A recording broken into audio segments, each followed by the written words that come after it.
Paris s'enveloppait dans un manteau d'ombre, piqueté çà et là par les îlots de lueur jaunâtre des lampadaires. Une camionnette noire glissait silencieusement le long des artères désertes, ses phares fendant l'obscurité comme des yeux de prédateurs. À l'intérieur du véhicule, l'air était chargé de tension.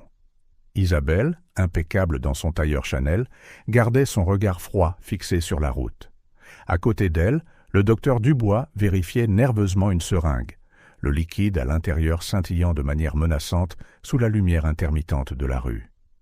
Sur la banquette arrière, une silhouette gisait, immobile, une respiration faible et irrégulière étant le seul signe de vie. Jean-Luc Moreau, autrefois un titan du monde des affaires, maintenant réduit à une ombre confuse de ce qu'il fut. Le van freina brusquement, les pneus crissant contre l'asphalte humide. Isabelle se retourna, son visage un masque de froide détermination. « Faisons ça vite. » Le docteur Dubois hésita, ses doigts se resserrant sur la seringue. « Isabelle, es-tu sûre que c'est nécessaire ?» Elle le coupa, sa voix tranchante comme une lame. « Fais-le. » Le docteur déglutit difficilement, injectant le contenu de la seringue dans le bras inerte de Jean-Luc. Les yeux de l'homme inconscient s'ouvrirent un instant, vides et perdus, puis se refermèrent. Avec une efficacité mécanique, Isabelle et le docteur Dubois traînèrent Jean-Luc hors du van, le jetant sans ménagement contre un mur de briques couvert de graffitis dans une ruelle sombre de Belleville. Son fauteuil roulant high-tech fut lancé à côté de lui, une cruelle ironie du sort. Isabelle regarda son mari un long moment, son visage indéchiffrable. Puis, sans un mot, elle tourna les talons et remonta dans le van. Le véhicule disparut dans la nuit, ne laissant derrière lui que l'écho lointain de son moteur. Jean-Luc resta là, figure pathétique, contre la toile de fond sordide de la ruelle, sa tête ballottant sur le côté, des murmures incohérents s'échappant de ses lèvres. L'homme qui commandait autrefois un empire ne pouvait même plus se souvenir de son propre nom. Les heures passèrent, la nuit cédant la place à une aube grise et froide. La ville commençait à s'éveiller, le bruit lointain de la circulation s'intensifiant progressivement, mais dans la ruelle, le temps semblait figé. C'est alors que deux pères d'yeux curieux se hasardèrent au coin du mur. Léa, âgée de 10 ans, serrait la main de sa jeune sœur Emma, 8 ans. Les filles observèrent attentivement la silhouette immobile. « Léa » chuchota Emma, sa voix tremblant à la fois de peur et de curiosité. « Tu crois qu'il est mort ?» Léa fronça les sourcils, son regard perçant évaluant la situation. « Non, regarde, il respire encore. » Les filles s'approchèrent, leurs pas résonnant dans la ruelle silencieuse. En se rapprochant, elles remarquèrent les détails. Le costume coûteux, maintenant froissé et sale, le fauteuil roulant d'allure moderne, le visage pâle et en sueur de l'homme. Emma se pencha, ses grands yeux remplis d'inquiétude. « Ça va, monsieur ?» Jean-Luc s'agita, ses yeux s'ouvrant lentement. Il regarda les filles, mais son regard était vide, sans reconnaissance. « Où suis-je » demanda-t-il, sa voix rauque et confuse. Léa et Emma échangèrent un regard. Quelque chose n'allait vraiment pas. « Vous êtes dans une ruelle » répondit prudemment Léa. « Quel est votre nom » Jean-Luc fronça les sourcils, un air de panique grandissant sur son visage. « Je ne sais pas. Pourquoi est-ce que je ne connais pas mon nom ?» Emma s'agenouilla à côté de lui, sa compassion l'emportant sur sa peur. « Ce n'est pas grave, nous allons vous aider. » Léa observait la scène, son jeune esprit vif travaillant rapidement. L'homme avait clairement besoin d'aide, mais amener un étranger à leur cachette était risqué. D'un autre côté, le laisser ici. « Emma » appela-t-elle doucement. « Viens ici une minute. » Les sœurs s'éloignèrent un peu, chuchotant furieusement entre elles. Jean-Luc les regardait avec des yeux embrumés, des fragments de mémoire dansant aux confins de son esprit, toujours hors de portée. Finalement, Léa hocha la tête, ayant pris sa décision. Elle se tourna vers Jean-Luc, sa voix ferme malgré son jeune âge. « Nous allons vous aider, mais vous devez nous faire confiance, d'accord ?» Jean-Luc acquiesça lentement, reconnaissant pour n'importe quelle encre dans cette mer de confusion. Léa commença à manœuvrer le fauteuil roulant, tandis qu'Emma prenait la main de Jean-Luc, offrant un sourire rassurant. Lentement, ce trio inhabituel entama son voyage, à travers le labyrinthe des ruelles et des passages. Léa menait la marche avec assurance, ses yeux toujours aux aguets pour déceler le moindre signe de danger.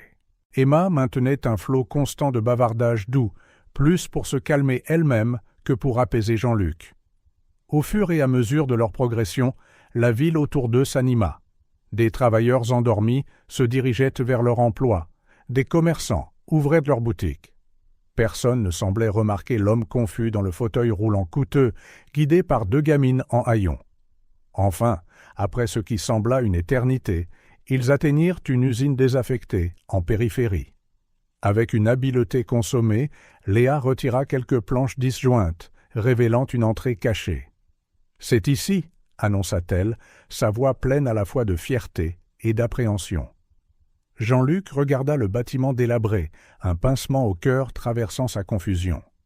Familiarité? Peur? Il ne pouvait le dire. « Tout ira bien », l'assura Emma en lui serrant la main.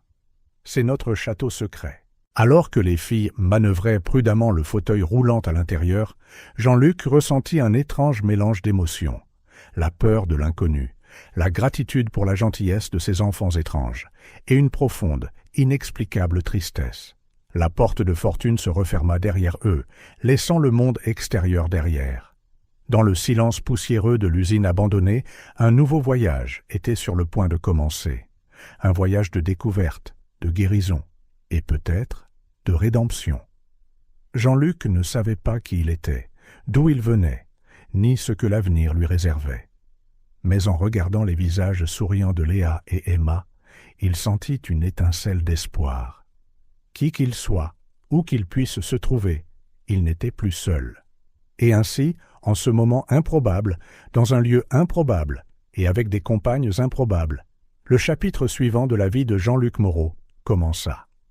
Un chapitre qu'aucun d'eux n'aurait pu prédire, mais qui allait changer leur vie pour toujours. L'intérieur de l'usine abandonnée était un labyrinthe d'ombres et de silence. Léa guidait le fauteuil de Jean-Luc avec une dextérité surprenante, naviguant dans des couloirs étroits et évitant des tas de débris avec l'aisance de quelqu'un qui connaissait chaque recoin de l'endroit. Emma marchait à côté de Jean-Luc, sa petite main posée de manière réconfortante sur son bras.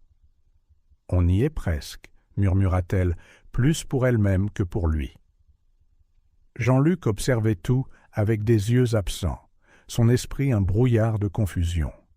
Des fragments de mémoire dansaient à la lisière de sa conscience, un bureau de verre et d'acier, l'odeur du cuir cher, le son d'applaudissements lointains. Mais tout cela semblait appartenir à une autre vie, à une autre personne. Finalement, ils arrivèrent dans un espace plus grand. C'était autrefois un bureau de direction, mais il servait maintenant de havre improvisé. Des piles de boîtes en carton faisaient office de meubles, des couvertures usées étaient empilées dans un coin, et quelques bougies fondues fournissaient une faible illumination. « Bienvenue dans notre palais », annonça Léa, une pointe de fierté dans la voix. Jean-Luc regarda autour de lui, luttant pour donner un sens à ce qu'il voyait. « Vous vivez ici ?» Emma hocha la tête en souriant. « C'est notre chez nous. Ce n'est pas grand-chose, mais c'est sûr. » Les filles se mirent à bouger avec efficacité, réorganisant l'espace pour accueillir Jean-Luc et son fauteuil. Léa poussa quelques boîtes pour créer une zone dégagée, tandis qu'Emma allait chercher des couvertures supplémentaires. Jean-Luc les regardait, se sentant à la fois reconnaissant et coupable. « Je ne veux pas être un fardeau, » marmonna-t-il. Léa s'arrêta, le regardant avec une intensité surprenante pour quelqu'un de si jeune. « Vous n'êtes pas un fardeau. On a tous besoin d'aide, parfois. » Pendant que les filles travaillaient, Jean-Luc ferma les yeux, essayant de mettre de l'ordre dans ses pensées. Soudain, une image fulgura dans son esprit. Le visage d'une femme, belle et froide, le regardant avec mépris. Il haleta, ses yeux s'ouvrant brusquement. « Vous allez bien ?» demanda Emma, l'inquiétude évidente dans sa voix. Jean-Luc secoua la tête, essayant de s'accrocher aux souvenirs qui s'estompaient déjà. « J'ai vu quelqu'un, une femme, mais je ne me souviens pas de qui c'est. » Léa et Emma échangèrent un regard. « C'est peut-être quelqu'un de votre famille, » suggéra prudemment Léa. Le mot « famille » déclencha une autre vague d'images confuses dans l'esprit de Jean-Luc. Une grande maison vide, des rires lointains, un sentiment écrasant de solitude. Il pressa ses mains contre ses tempes, gémissant doucement. Emma s'approcha, lui offrant un gobelet d'eau. « Tenez, buvez ça, ça va aider. » Jean-Luc le prit avec gratitude, ses mains tremblant légèrement. En buvant, un autre flash, une salle de conférence, des voix qui s'élèvent, des chiffres qui dansent sur un écran géant. Il faillit s'étouffer, toussant. « Doucement, » ordonna Léa, sa voix étonnamment autoritaire. « Prenez une grande respiration. » Les heures passèrent lentement. Jean-Luc alternait entre des moments de clarté relative et des périodes de confusion profonde. Les filles restaient à ses côtés, offrant réconfort et aide, avec une maturité dépassant leur âge. À la tombée de la nuit, Léa alluma quelques bougies supplémentaires, projetant des ombres dansantes sur les murs écaillés. Emma s'était blottie dans une couverture près de Jean-Luc, profondément endormie.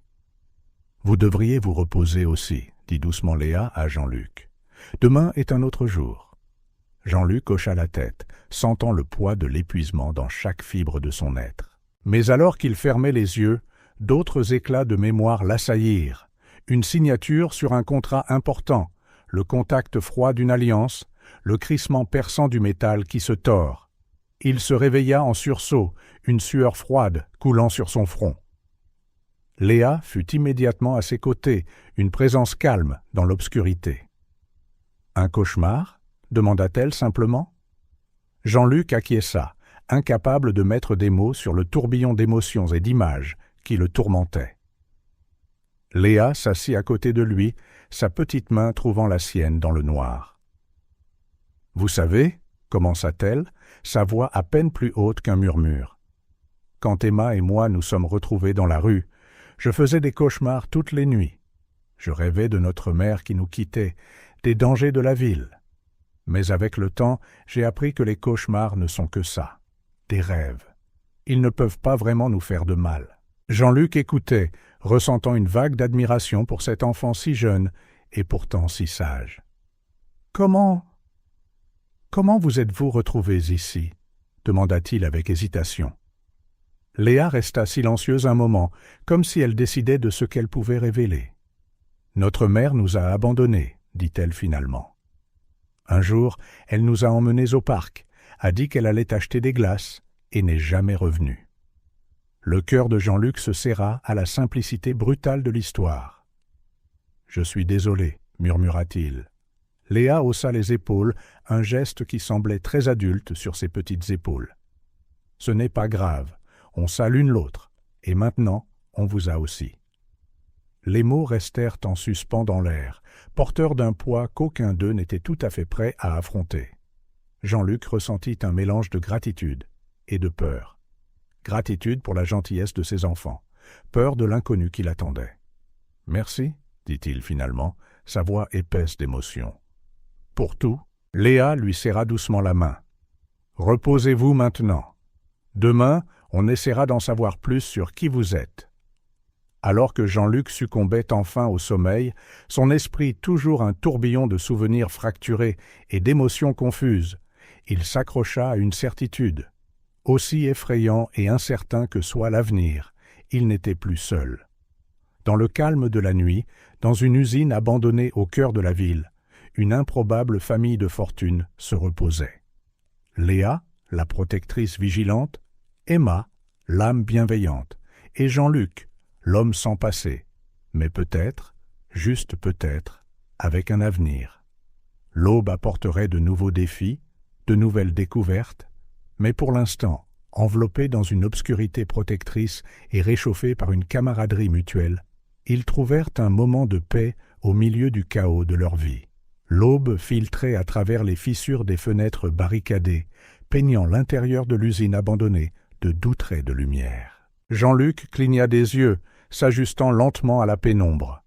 Pendant un instant, il se sentit désorienté, jusqu'à ce que les événements de la nuit précédente reviennent en une vague de souvenirs confus. Léa était déjà réveillée, rassemblant tranquillement leurs quelques biens. Elle remarqua que Jean-Luc s'agitait et s'approcha. « Bonjour », dit-elle doucement. « Comment vous sentez-vous » Jean-Luc fronça les sourcils, essayant d'évaluer son état mental. « Je pense un peu mieux, moins confus. » Léa hocha la tête, un petit sourire dansant sur ses lèvres. « C'est bien. Vous voulez essayer de manger quelque chose ?» Pendant que Léa préparait un petit déjeuner improvisé de pain rassis et de fruits légèrement meurtris, Jean-Luc ferma les yeux, se concentrant. Des images commencèrent à se former dans son esprit, plus claires qu'auparavant. Un bureau spacieux surplombant la ville, un bureau en acajou poli, le poids d'un stylo Cher dans sa main, signant des documents importants. « Je pense, » commença-t-il avec hésitation, en ouvrant les yeux, « je pense que j'étais un homme d'affaires, quelqu'un d'important. » Léa arrêta ce qu'elle faisait, accordant à Jean-Luc toute son attention. « Vous vous souvenez de quelque chose de spécifique ?» Jean-Luc se concentra à nouveau. « Un nom ? Moreau ? Est-ce que ça vous dit quelque chose ?» Les yeux de Léa s'écarquillèrent. « Moreau ? Comme entreprise Moreau ? Cette grande entreprise de technologie ?» Juste à ce moment, Emma se réveilla, se frottant les yeux, endormie. « Qu'est-ce qui se passe ?» Léa informa rapidement Emma. Les deux filles regardèrent Jean-Luc avec un mélange d'admiration et de curiosité. « Si vous êtes vraiment Jean-Luc Moreau, dit lentement Léa, alors vous êtes... Eh bien, vous êtes une sorte de milliardaire. » Jean-Luc sentit une vague de vertige. Des fragments de mémoire commencèrent à s'assembler. Réunion du conseil, lancement de produits, interview télévisée. Mais cela semblait encore distant, comme si cela appartenait à quelqu'un d'autre. « Je ne me sens pas comme un milliardaire, » marmonna-t-il. Emma s'approcha, lui offrant un morceau de pain. « Milliardaire ou non, vous avez quand même besoin de manger. » Le simple geste et l'inquiétude sincère de l'enfant firent monter les larmes aux yeux de Jean-Luc. « Merci, » dit-il, la voix brisée. Tandis qu'il mangeait, Jean-Luc commença à poser des questions sur la vie des filles. Léa et Emma, initialement hésitantes, s'ouvrirent progressivement. « Après que notre mère nous a quittés, » expliqua Léa, « nous avons erré dans les rues pendant un moment. C'était effrayant. » Emma hocha la tête, les yeux lointains. On avait faim tout le temps, et froid, et peur. Jean-Luc écoutait, son cœur se serrant à chaque détail de la dure réalité que les enfants avaient affrontée. « Comment avez-vous survécu ?» demanda-t-il doucement. Léa haussa les épaules, un geste lourd d'années d'expérience. On a appris vite. Où trouver de la nourriture, où il était sûr de dormir, comment passer inaperçu. Léa est très intelligente, ajouta Emma avec fierté. Elle sait toujours quoi faire. Jean-Luc regarda les deux sœurs, étonné par leur résilience et leur lien fort. Un autre flash de mémoire le frappa. Le sentiment de solitude dans une grande maison vide, l'écho de disputes lointaines. « Je pense, dit-il lentement, que je n'ai jamais eu quelqu'un comme ça dans ma vie. Personne qui se souciait vraiment. » Les filles échangèrent un regard, une conversation silencieuse passant entre elles. « Eh bien, dit finalement Emma, son visage s'illuminant d'un sourire, maintenant, si. » La simplicité et la sincérité de cette déclaration émurent profondément Jean-Luc. Il ressentit une vague de gratitude et autre chose, un sentiment naissant de but qu'il ne pouvait pas entièrement expliquer. Au fil de la journée, d'autres souvenirs firent surface. Jean-Luc se souvint de réunions d'affaires, de décisions majeures prises en conseil d'administration, mais il se souvint aussi de nuits solitaires, d'un mariage qui ressemblait plus à un accord commercial qu'à un partenariat. Il y avait une femme, dit-il à un moment donné, le front plissé par la concentration. « Ma femme, je crois. » Isabelle. Mais elle n'avait pas l'air heureuse.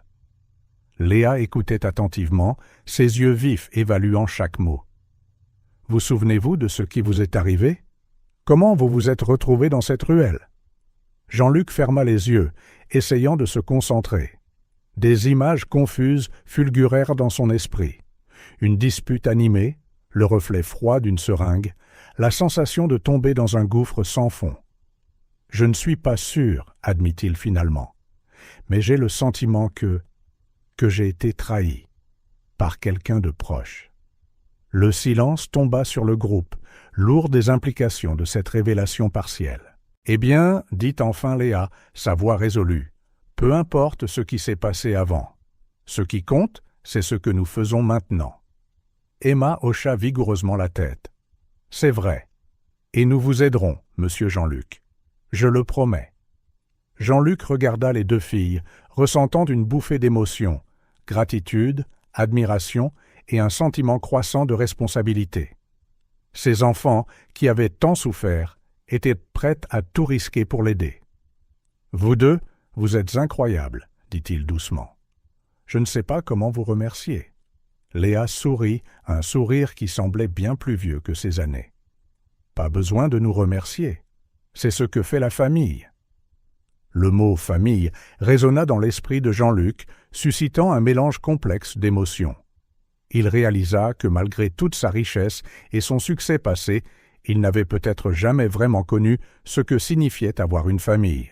Alors que la journée touchait à sa fin, Jean-Luc se retrouva à réfléchir aux étranges chemins que le destin peut prendre. Il avait perdu sa mémoire, son identité, tout ce qu'il pensait définir qui il était. Mais dans ce lieu improbable, avec ses enfants improbables, il découvrait des parties de lui-même qu'il n'aurait peut-être jamais connues autrement. La nuit tomba sur la ville, enveloppant l'usine abandonnée dans l'ombre. Pourtant, à l'intérieur de ses murs écaillés, une lumière d'espoir brillait.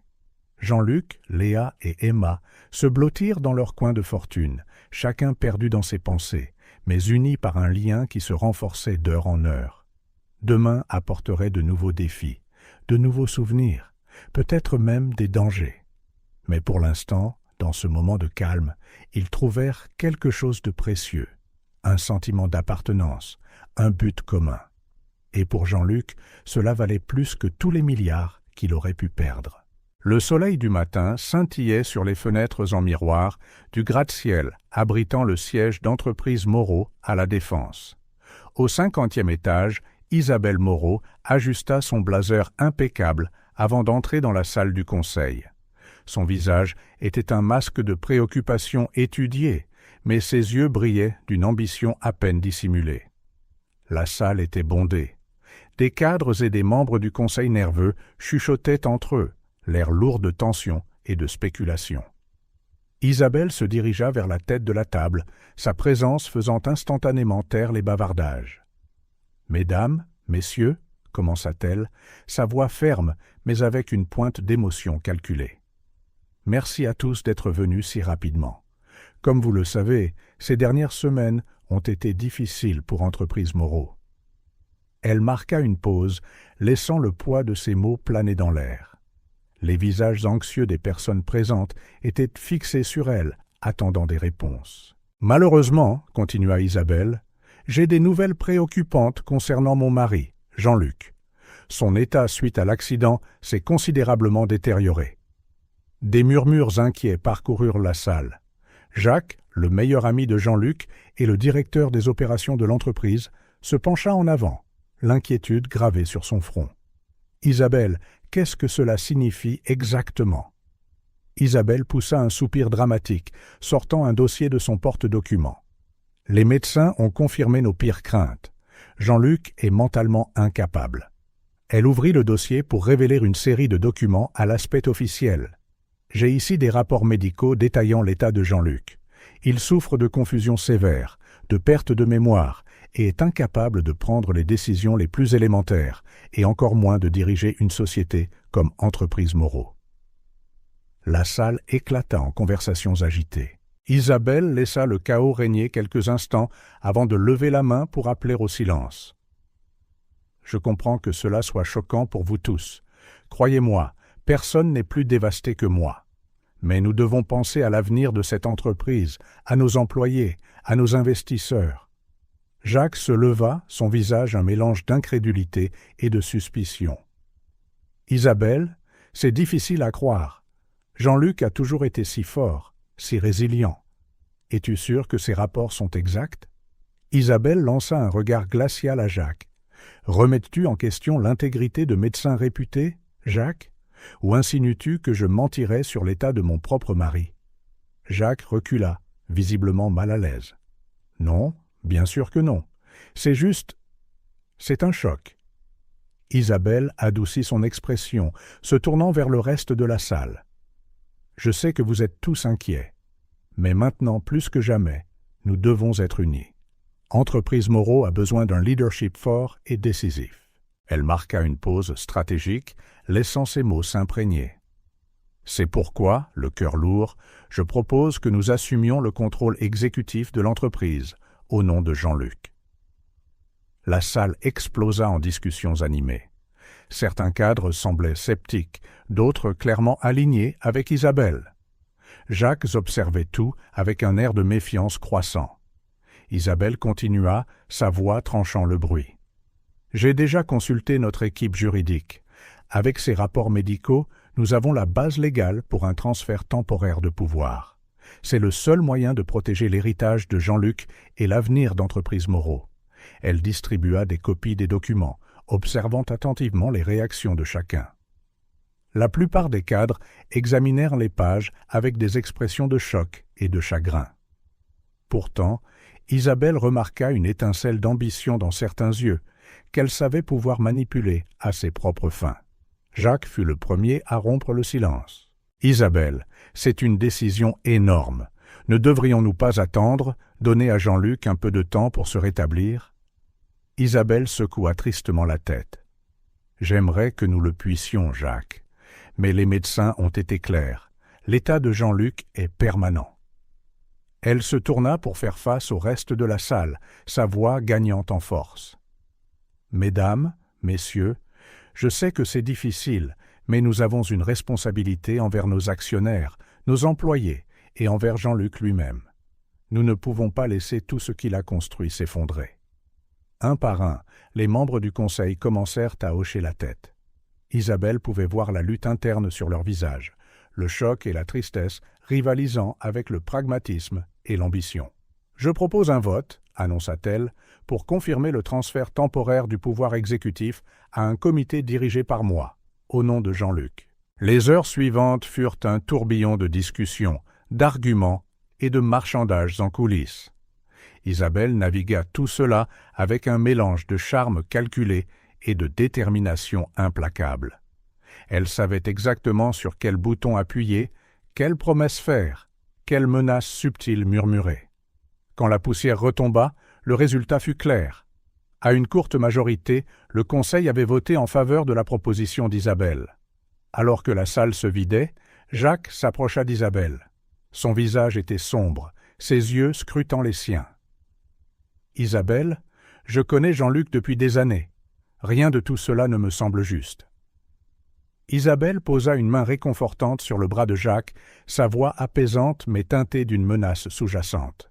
« Je comprends ton inquiétude, Jacques, mais j'ai besoin que tu me fasses confiance.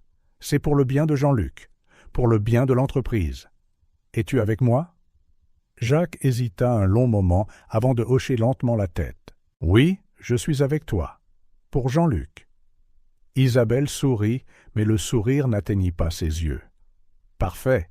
Rendons Jean-Luc fier. » Alors que Jacques s'éloignait, Isabelle se permit un sourire sincère. Tout se déroulait comme prévu. Le premier obstacle majeur avait été surmonté. Elle se dirigea vers la fenêtre, contemplant la ville en contrebas. Quelque part là-dehors, Jean-Luc était perdu, confus, hors circuit. Et elle était là, au sommet de l'empire qu'il avait bâti, prête à prendre le contrôle. Isabelle sortit son téléphone, composant un numéro familier. « Docteur Dubois ? » ?»« C'est fait. Le conseil a approuvé. Préparez la phase suivante. » Elle raccrocha, les yeux brillants de triomphe. Le jeu ne faisait que commencer, et Isabelle Moreau était déterminée à gagner, à n'importe quel prix.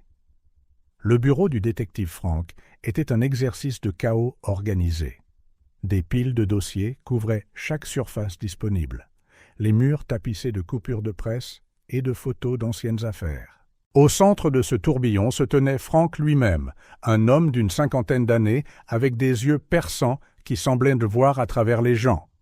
Le coup à la porte brisa le silence. « Entrez !» grogna Franck sans lever les yeux du dossier qu'il étudiait. Une femme entra, son allure élégante contrastant avec l'environnement miteux.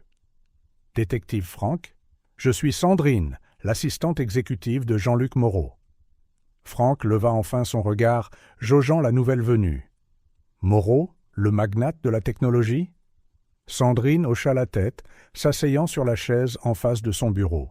« Oui, et je crains qu'il ne soit en danger. » Cela attira l'attention de Franck. Il ferma le dossier, se concentrant entièrement sur Sandrine. « Continuez. Jean-Luc a disparu il y a des semaines, » expliqua Sandrine, la voix légèrement tremblante. « Sa femme, Isabelle, prétend qu'il reçoit un traitement après un accident, mais quelque chose ne colle pas. Les histoires ne sont pas cohérentes, et personne, à part elle, n'a eu de contact avec lui. » Franck fronça les sourcils, son esprit commençant déjà à assembler un puzzle. « Et pourquoi ne pas aller à la police ?» Sandrine hésita. « Isabelle a des relations haut placées, et sans preuve concrète, je crains que rien ne soit fait. J'ai besoin de quelqu'un qui puisse enquêter discrètement. » Franck se pencha en arrière sur sa chaise, contemplant. Les affaires impliquant les riches et les puissants étaient toujours compliquées, souvent dangereuses. Mais il y avait quelque chose dans l'inquiétude sincère de Sandrine qui piqua son intérêt. « D'accord, dit-il finalement, je vais y jeter un œil, mais je ne promets rien. » Le soulagement sur le visage de Sandrine était palpable.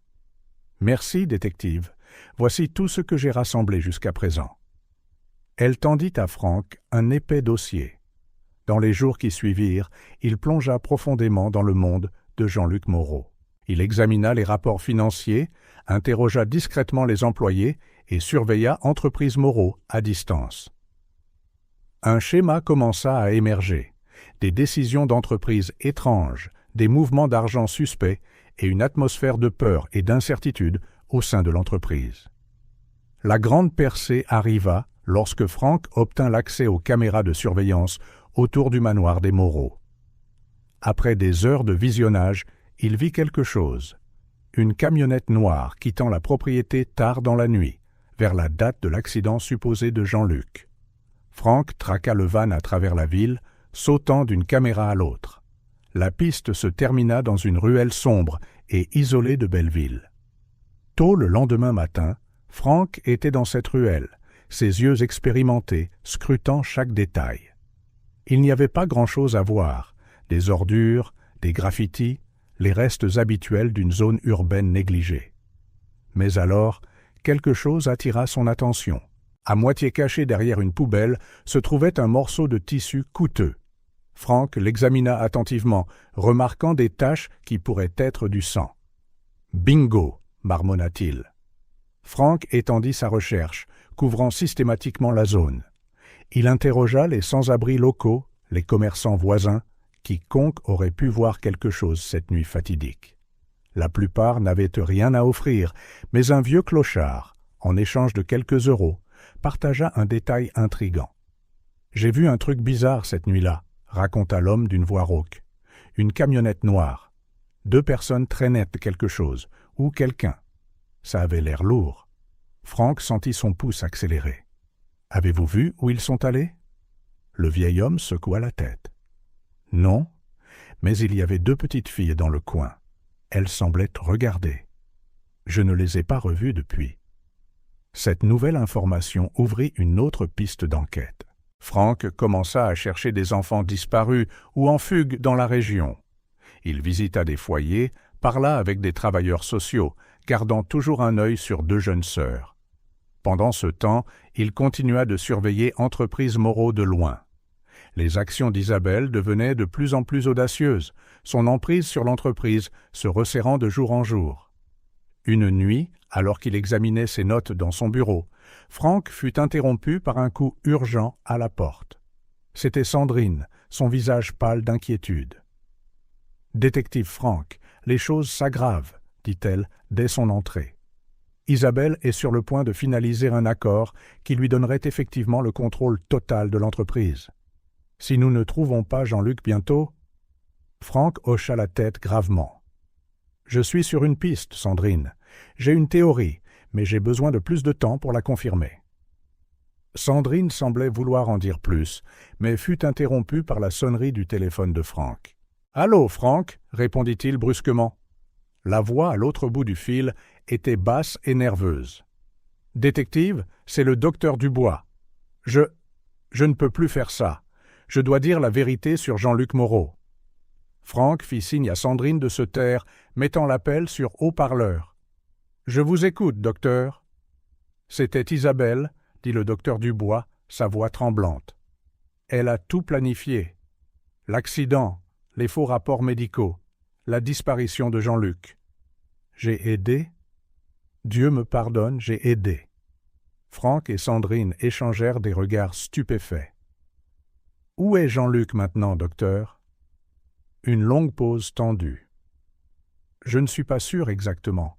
Nous l'avons laissé dans une ruelle. Il était vivant, mais confus, à cause des drogues. Franck sentit une vague de colère, mais garda sa voix calme. J'ai besoin que vous veniez à mon bureau immédiatement, docteur Dubois. Apportez toutes les preuves que vous avez. Après avoir obtenu l'adresse de Franck, le docteur Dubois raccrocha, promettant d'arriver dans 1 heure. Franck se tourna vers Sandrine, ses yeux brillants d'une détermination renouvelée. Les pièces s'assemblent, Sandrine. Je crois savoir où Jean-Luc pourrait être, ou du moins où il a atterri. Sandrine se leva, sa posture reflétant l'urgence du moment. Qu'est-ce qu'on fait maintenant? Franck attrapa son manteau, vérifiant son arme par habitude. Maintenant, nous trouvons Jean-Luc Moreau. Ensuite, nous exposons la vérité, peu importe qui nous devons affronter. Alors qu'il quittait le bureau, la nuit parisienne semblait chargée de possibilités et de dangers. Quelque part là-dehors, Jean-Luc Moreau était perdu et confus, mais maintenant, enfin, il y avait de l'espoir de le ramener. Franck avait une affaire à résoudre et il ne se reposerait pas tant que la vérité n'aurait pas éclaté, aussi puissants que soient ses ennemis. La lumière de l'après-midi filtrait à travers les fenêtres poussiéreuses de l'usine abandonnée, projetant des ombres dansantes sur les murs écaillés. Jean-Luc était assis dans son fauteuil roulant, les yeux fermés dans une concentration intense. Léa et Emma observaient en silence, échangeant des regards inquiets. « Ça revient » murmura Jean-Luc, le front plissé par l'effort de se souvenir. « Des fragments, des pièces du puzzle. » Léa s'approcha prudemment. « Que voyez-vous, monsieur Jean-Luc » Jean-Luc ouvrit les yeux, son regard lointain. Un bureau luxueux. Isabelle est là, avec un homme, un médecin, je crois. Les souvenirs vinrent en flash vif. Isabelle, son visage un masque de fausse préoccupation, parlant à un homme en blouse blanche. « Êtes-vous sûr que cela ne lui nuira pas de façon permanente, docteur Dubois ?» Le docteur, nerveux mais déterminé. « Les effets seront temporaires. Il sera confus, désorienté. Parfait pour vos desseins. » Jean-Luc haleta, la prise de conscience de la trahison le frappant comme un coup de poing. « Ils m'ont drogué. Isabelle, ma propre femme, elle a tout planifié. » Emma s'approcha, posant une main réconfortante sur le bras de Jean-Luc. « C'est terrible. Pourquoi ferait-elle ça ?» Jean-Luc secoua la tête, d'autres souvenirs faisant surface. « L'entreprise. Elle voulait le contrôle d'entreprise Moreau. J'étais sur son chemin. » Léa, toujours la pragmatique, fronça les sourcils. « Alors, ça veut dire que des gens doivent vous chercher, non? Votre entreprise, vos amis. » Jean-Luc réfléchit un instant. « Peut-être, mais Isabelle est intelligente. Elle a probablement inventé une histoire convaincante pour expliquer mon absence. Pendant ce temps, de l'autre côté de la ville, le détective Frank était assis dans sa voiture, garé devant un café tranquille. Ses yeux étaient fixés sur l'entrée, attendant. Finalement, un homme d'âge moyen, nerveux, se précipita dans le café. Frank le reconnut instantanément grâce aux photographies, le docteur Dubois. Frank entra tranquillement dans le café, s'asseyant en face du docteur. « Docteur Dubois, je présume ?» L'homme sursauta, visiblement troublé. « Détective Frank, je ne suis pas sûr de devoir être ici. » Frank garda sa voix basse et calme. « Docteur, vous avez bien fait d'appeler. Maintenant, j'ai besoin que vous me disiez tout sur Jean-Luc Moreau. » Le docteur Dubois jeta un regard nerveux autour de lui avant de parler. C'était l'idée d'Isabelle. Elle voulait que Jean-Luc soit hors jeu. Elle m'a demandé de créer un cocktail de drogue qui le laisserait confus, désorienté. Frank sentit une montée de colère, mais resta professionnel. « Et où l'avez-vous laissé exactement ?»« Une ruelle dans l'est de Paris, » répondit le docteur Dubois, sa voix à peine un murmure. « Mais c'était il y a des semaines. Il pourrait être n'importe où maintenant. » Frank prit des notes, son esprit planifiant déjà la prochaine étape. « J'ai besoin de tout ce que vous avez, docteur. Dossiers médicaux, communication avec Isabelle.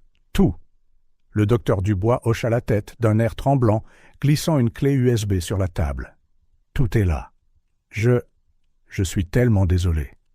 Je n'ai jamais voulu que les choses aillent aussi loin. » Frank prit la clé, le visage sombre. « La justice décidera quoi faire de vous, docteur. Pour l'instant, restez disponible. J'aurai peut-être besoin de plus d'informations. » Laissant le docteur secoué derrière lui, Frank quitta le café, son esprit bourdonnant de ces nouvelles révélations. Il avait un lieu approximatif maintenant. Il devait trouver des indices sur l'endroit où Jean-Luc aurait pu aller ensuite. De retour à l'usine abandonnée, Jean-Luc continuait de se débattre avec ses souvenirs revenants. Chacun apportait une vague d'émotions. Colère, tristesse, trahison. « J'ai bâti cette entreprise à partir de rien, dit-il, la voix tremblante. J'y ai consacré ma vie. Et Isabelle, elle a tout jeté pour l'avidité. » Léa, révélant une maturité au-delà de ses années, posa une main sur celle de Jean-Luc. « Parfois, les personnes qui devraient nous aimer le plus nous blessent le plus. Mais ça ne veut pas dire qu'on est seul. » Emma approuva avec enthousiasme. « C'est vrai. Vous nous avez maintenant, monsieur Jean-Luc. Nous sommes une famille. » Les mots des filles touchèrent profondément Jean-Luc.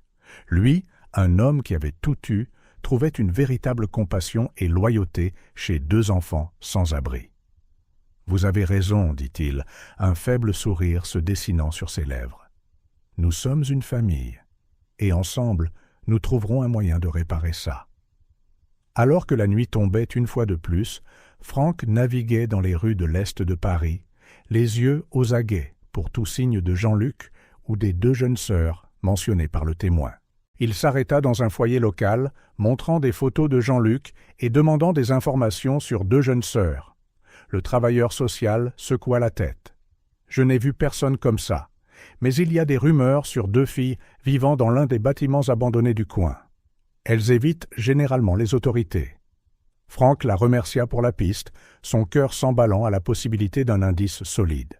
Il commença à conduire dans la région, repérant les bâtiments abandonnés, cherchant des signes d'habitation. Près d'une usine, il remarqua quelque chose, une planche lâche, soigneusement repositionnée pour paraître intacte. C'était le genre de ruse que les enfants des rues utilisaient pour cacher une entrée. S'approchant prudemment, les instincts de Frank se mirent en alerte. Il entendit des voix étouffées à l'intérieur, un homme adulte et deux voix d'enfant. Son cœur s'accéléra. Se pourrait-il? Avait-il enfin trouvé Jean-Luc Moreau? Frank prit une profonde inspiration, se préparant à tout ce qu'il pourrait trouver. Il savait qu'il devait gérer cela avec précaution. Si Jean-Luc était bien à l'intérieur, confus et peut-être effrayé, un mauvais geste pourrait être désastreux. Lentement, il s'approcha de l'entrée cachée, prêt enfin à percer le mystère de la disparition de Jean-Luc Moreau. À l'intérieur du bâtiment, ignorant la présence du détective, Jean-Luc, Léa et Emma continuaient de parler, planifiant leurs prochains mouvements.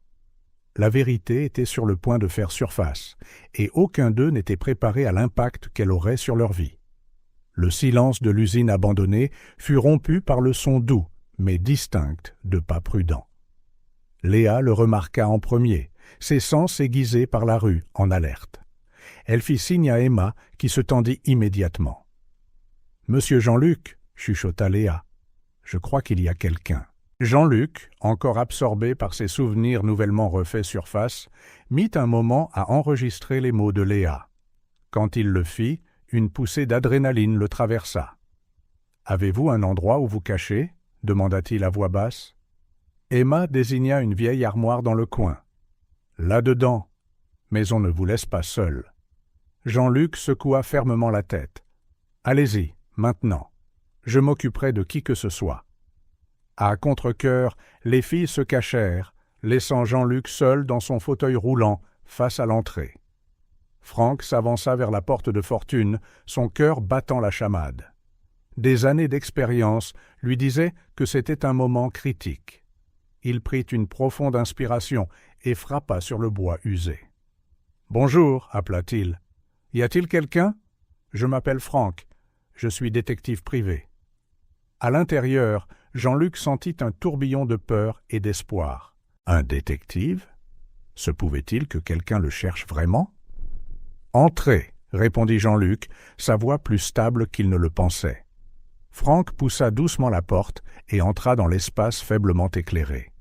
Ses yeux s'habituèrent rapidement, se posant sur un homme en fauteuil roulant. Même avec la barbe naissante et les vêtements usés, Franck reconnut l'homme des photos qu'il avait étudié si attentivement. « Monsieur Moreau ?» demanda Franck, gardant sa voix calme, sa posture détendue pour ne pas paraître menaçant. Jean-Luc étudia l'homme devant lui, les yeux plissés de méfiance. « Qui vous a envoyé ? C'est Isabelle ?» Franck secoua la tête, faisant un pas prudent en avant. « Non, monsieur Moreau, j'ai été engagé par Sandrine, votre assistante. Elle s'inquiétait de votre disparition. » Le nom de Sandrine déclencha une réaction chez Jean-Luc. Des flashs d'une femme loyale et efficace traversèrent dans son esprit. « Sandrine. Oui, je me souviens d'elle. Elle a toujours été digne de confiance. » Franck hocha la tête, sentant des progrès. « Monsieur Moreau, je sais que vous devez être confus et effrayé, mais je suis là pour vous aider. J'ai découvert ce qu'Isabelle et le docteur Dubois ont fait. » À la mention d'Isabelle et du docteur, Jean-Luc se raidit visiblement. « Que savez-vous » demanda-t-il, la voix chargée d'une émotion contenue. Franck prit une profonde inspiration avant de répondre. « Je sais qu'ils vous ont drogué, monsieur Moreau, qu'Isabelle essaie de prendre le contrôle de votre entreprise. Le docteur Dubois a tout avoué. » Jean-Luc ferma les yeux, la douleur et la colère envahissant son visage. Quand il les rouvrit, une résolution féroce y brillait. « Prouvez-le. Prouvez que je peux vous faire confiance. » Franck hocha la tête, comprenant le besoin de prudence de Jean-Luc. Lentement, il sortit son téléphone. « J'ai un enregistrement de ma conversation avec le docteur Dubois. Voulez-vous l'entendre ?» Jean-Luc hésita avant d'accepter. Franck lança l'enregistrement et la voix chevrotante du docteur Dubois remplit l'air, avouant son implication dans le plan d'Isabelle. Pendant que l'enregistrement tournait, Jean-Luc sentit une tempête d'émotions, la rage de la trahison, le chagrin de la confiance brisée, mais aussi un sentiment croissant d'espoir. Quelqu'un était vraiment de son côté. Quand l'enregistrement se termina, un lourd silence s'ensuivit. Franck attendit patiemment, donnant à Jean-Luc le temps de digérer ce qu'il venait d'entendre. Finalement, Jean-Luc parla, la voix rauque d'émotion. « D'accord, monsieur Franck, je vous crois, mais vous devez comprendre, je ne suis pas seul ici. » Franck fronça les sourcils, confus. « Que voulez-vous dire ?» Jean-Luc se tourna légèrement dans son fauteuil. « Léa, Emma, vous pouvez sortir maintenant. Tout va bien. » À la surprise de Franck, deux jeunes filles émergèrent d'une vieille armoire dans le coin. Elles se positionnèrent de manière protectrice de chaque côté de Jean-Luc, regardant Franck avec un mélange de peur et de défi. Voici Léa et Emma, expliqua Jean-Luc, un doux sourire adoucissant ses traits fatigués. Elles m'ont trouvé cette nuit-là et ont pris soin de moi depuis. Elles sont... Eh bien, elles sont ma famille, maintenant. Franck regarda ce trio improbable, ressentant une montée d'admiration. C'était une histoire de compassion et de loyauté qu'il ne s'attendait pas à trouver. « Enchanté de vous rencontrer, les filles, » dit gentiment Franck. « Vous avez fait un travail incroyable en vous occupant de M. Moreau. » Léa, toujours la protectrice, fit un pas en avant. « Qu'est-ce qui va se passer maintenant ? On ne laissera personne faire de mal à M. Jean-Luc. » Franck s'accroupit pour se mettre au niveau des filles. « Je vous le promets, à toutes les deux. Je suis ici pour aider. Monsieur Moreau a été très courageux, et vous aussi. Maintenant, nous devons travailler ensemble pour arranger les choses. » Emma chercha du regard Jean-Luc pour être guidée. Jean-Luc hocha doucement la tête. « C'est bon, les filles. Je pense qu'on peut faire confiance à Monsieur Franck. » Franck se releva, son esprit déjà tourné vers la prochaine étape. « Monsieur Moreau, nous devons vous faire sortir d'ici. Il est crucial que vous repreniez le contrôle de votre entreprise avant qu'Isabelle ne cause plus de dégâts. » Jean-Luc hocha la tête, bien qu'une hésitation brilla dans ses yeux. « Et les filles, je ne peux pas simplement les laisser derrière. » Franck regarda de Jean-Luc aux filles, voyant le lien fort qui les unissait. « Elles viendront avec nous, bien sûr. Nous trouverons un moyen de les garder en sécurité, et ensemble. » Le soulagement sur le visage de Jean-Luc était évident. « Merci, monsieur Franck. Vous n'avez aucune idée de ce que cela signifie pour moi. » Pour nous, au cours des minutes suivantes, ils rassemblèrent les quelques biens que Jean-Luc et les filles possédaient. Franck aida Jean-Luc à s'installer dans son fauteuil roulant, tandis que Léa et Emma emballaient leurs trésors soigneusement gardés. Quand ils furent prêts à partir, Jean-Luc fit une pause, contemplant l'espace usé qu'il avait appelé chez lui ces dernières semaines.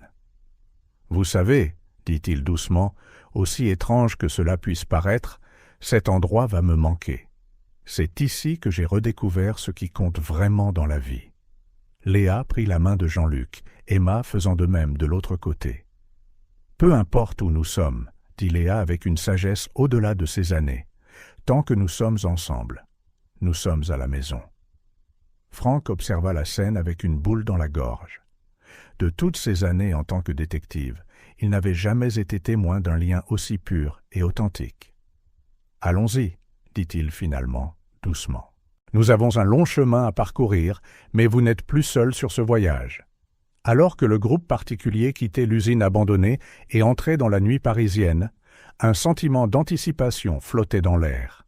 L'avenir était incertain, plein de défis et de dangers potentiels. Mais il y avait aussi de l'espoir de justice, de rédemption et d'un nouveau départ.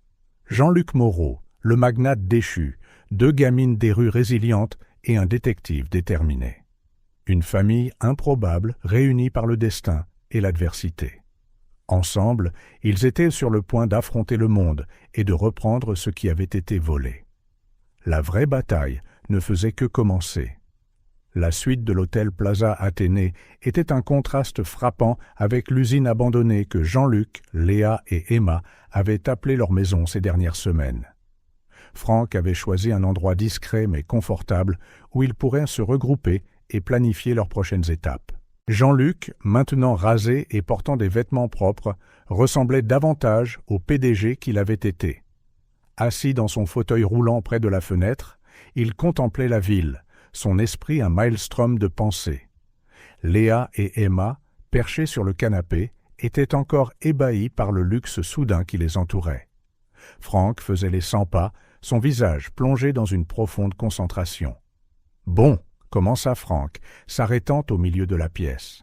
« Nous avons besoin d'un plan solide. Isabelle a l'avantage pour le moment, mais nous avons l'élément de surprise. » Jean-Luc hocha la tête, se tournant pour faire face au groupe. « D'abord, nous avons besoin de preuves irréfutables. Ma parole contre celle d'Isabelle ne suffira pas, surtout si elle a convaincu le conseil que je suis mentalement inapte. Et les documents que le docteur Dubois m'a donnés ? demanda Franck, ouvrant son ordinateur portable. Nous avons des enregistrements de ses communications avec Isabelle, des détails sur les drogues utilisées. C'est un début. Jean-Luc acquiesça. Mais il nous en faut plus. Isabelle est maligne. Elle aura soigneusement couvert ses traces. Léa, qui avait écouté attentivement, prit la parole. Et si on pouvait la faire avouer, comme dans les films? Franck regarda la fille, un sourire se formant sur son visage. « Tu sais, ce n'est pas une mauvaise idée. Si nous pouvions enregistrer Isabelle, admettant son implication. »« Mais comment ?» demanda Emma, sa voix débordant de curiosité. « Elle ne va pas juste dire la vérité à n'importe qui, n'est-ce pas ?» Jean-Luc fronça les sourcils, réfléchissant. « Peut-être pas à n'importe qui, mais si c'était quelqu'un en qui elle a confiance, quelqu'un qu'elle pense être de son côté ?» Les yeux de Franck s'illuminèrent de compréhension. « Le docteur Dubois. Il coopère déjà avec nous. Si nous pouvions le convaincre de porter un micro, ce serait risqué, prévint Jean-Luc. Si Isabelle le découvre... » « C'est un risque que nous devons prendre, » dit fermement Franck. « C'est notre meilleure chance d'obtenir une preuve irréfutable. » Pendant qu'ils élaboraient les détails de ce plan, de l'autre côté de la ville, Isabelle Moreau était assise dans son bureau chez Entreprises Moreau, savourant sa victoire apparente. « Messieurs, dit-elle, s'adressant à un groupe de cadres réunis dans sa salle de conférence, « je suis heureuse d'annoncer que notre nouvelle gamme de produits est prête à être lancée. Jean-Luc serait fier de voir avec quelle fluidité nous avons maintenu l'entreprise en son absence. Jacques, le directeur des opérations et meilleur ami de Jean-Luc, observait Isabelle avec un mélange d'admiration et de suspicion. « Isabelle, ne penses-tu pas que nous devrions attendre le retour de Jean-Luc avant de prendre des décisions aussi importantes ?» Isabelle lança un regard glacial à Jacques. « Jacques, nous avons déjà discuté de cela. Les médecins ont dit que le rétablissement de Jean-Luc serait long et incertain. Nous ne pouvons pas laisser l'entreprise dans l'incertitude. » Jacques hocha la tête à contre-cœur, mais la graine du doute était déjà plantée dans son esprit. Après la réunion, Isabelle se retira dans son bureau privé. Dès que la porte se ferma, son extérieur poli et professionnel s'effrita. Elle attrapa son téléphone, composant un numéro familier. « Docteur Dubois » siffla-t-elle dès que l'appel fut répondu. « Nous devons parler, maintenant. » De retour à l'hôtel, le plan prenait forme. Franck avait contacté le docteur Dubois, qui, poussé par la culpabilité et la peur, avait accepté de coopérer. « D'accord, » dit Franck en raccrochant. « Dubois est partant. Il rencontrera Isabelle demain, portant un micro que je lui fournirai. » Jean-Luc hocha la tête, un mélange de soulagement et d'appréhension sur son visage. « Et les filles ? Nous ne pouvons pas les impliquer là-dedans. C'est trop dangereux. » Léa et Emma échangèrent des regards protestataires, mais Franck parla avant qu'elles ne puissent objecter. « D'accord. J'ai une amie, Lisa, une travailleuse sociale. Elle peut s'occuper d'elle pendant que nous gérons ça. » Les filles commencèrent à protester bruyamment, mais Jean-Luc leva une main, les faisant doucement taire. « Les filles, je sais que vous voulez aider, et vous avez déjà aidé plus que vous ne pouvez l'imaginer. Mais ça, c'est quelque chose que les adultes doivent gérer. » Léa, toujours la plus volubile, croisa les bras. « Mais si quelque chose tourne mal, et si vous avez besoin de nous ?» Jean-Luc sourit, tendant la main pour prendre celle des filles. « Vous m'avez déjà sauvé une fois. Maintenant, c'est à mon tour de vous protéger. Je promets qu'une fois que tout cela sera terminé, nous serons de nouveau ensemble. Nous sommes une famille, vous vous souvenez ?» Les mots de Jean-Luc semblèrent apaiser les filles, bien que l'inquiétude persistât dans leurs yeux. Franck observa l'interaction avec un mélange d'admiration et d'inquiétude. Le lien entre Jean-Luc et les filles était fort, mais il compliquait aussi les choses. Il se fit une note mentale de s'assurer que, quelle que soit l'issue, les filles seraient protégées. « Très bien, » dit Franck, revenant au sujet principal. « Pendant que Dubois recueille des preuves, nous devons préparer notre prochain mouvement. Jean-Luc, une fois que nous aurons la preuve, vous devrez être prêt à faire une apparition surprise chez Entreprises Moreau. » Jean-Luc hocha la tête, la détermination brillant dans ses yeux.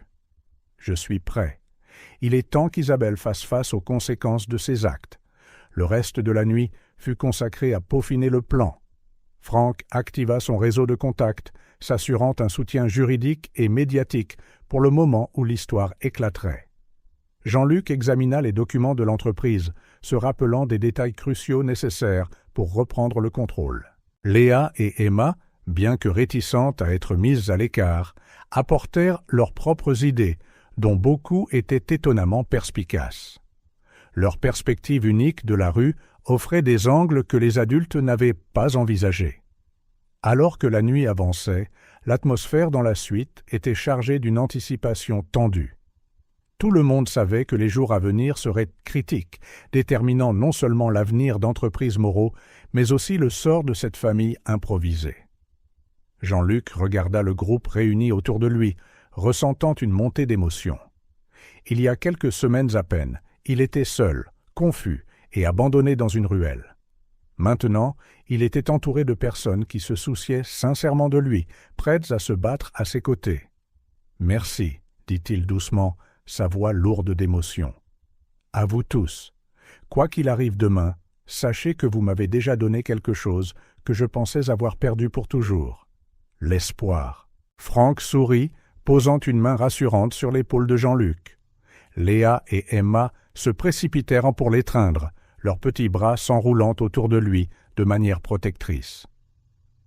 Alors que le groupe se préparait pour la nuit, chacun perdu dans ses propres pensées et inquiétudes, une chose était claire. Demain serait le jour où tout changerait.